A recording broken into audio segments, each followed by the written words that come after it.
Let's talk about the consequences of high estrogen in men. Number one, it increases your risk of a stroke. Why? Because excess estrogen increases your risk of getting blood clots. Now, estrogen, specifically estradiol, typically is at higher levels when someone has a heart attack and when men have atherosclerosis. So too much estrogen is very dangerous to your cardiovascular system. Also, when you have estrogen dominance, your prostate could start to enlarge. So estrogen is an anabolic hormone. It grows things. So the next question is, why are men becoming estrogen dominant? Well, it could be the soy products they're consuming, because soy potentially can increase estrogen. And I'm not talking about the organic tofu or the organic miso soup or organic fermented soy products like natto. I'm not talking about those. I'm talking about conventional soy oil, soy protein isolates, and the soy products that you would see in a lot of the vegetarian foods. Now, it also could come from something called endocrine disruptors.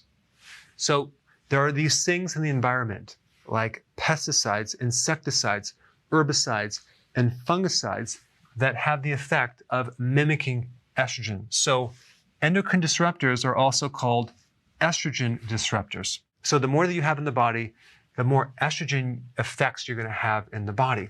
Now, also, if you're consuming a lot of commercial dairy, this could potentially increase your estrogen levels.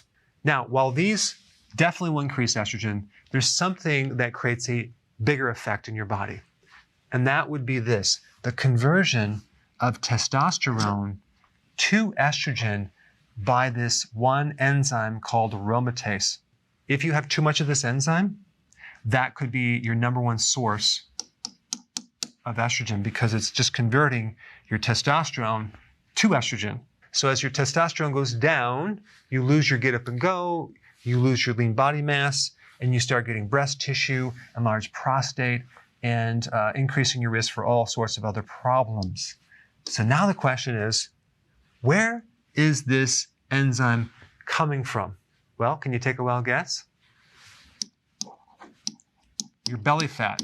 Having more fat in the midsection increases this enzyme. So what do you do? Now, you could take an aromatase inhibitor to stop this process, okay? And there's some natural ones like DIM, which is a concentrated form of cruciferous vegetables. So that would be the other thing. Cruciferous vegetables typically are a natural source for aromatase inhibitors, like kale, broccoli, Brussels sprouts, cabbage, cauliflower. Also, stinging nettle root is a natural herb that is an aromatase inhibitor. It's also really good for inflammation. But the other thing you need to do to get rid of this is simply reduce your overall insulin. Insulin is causing this right here. Now, how do you do that?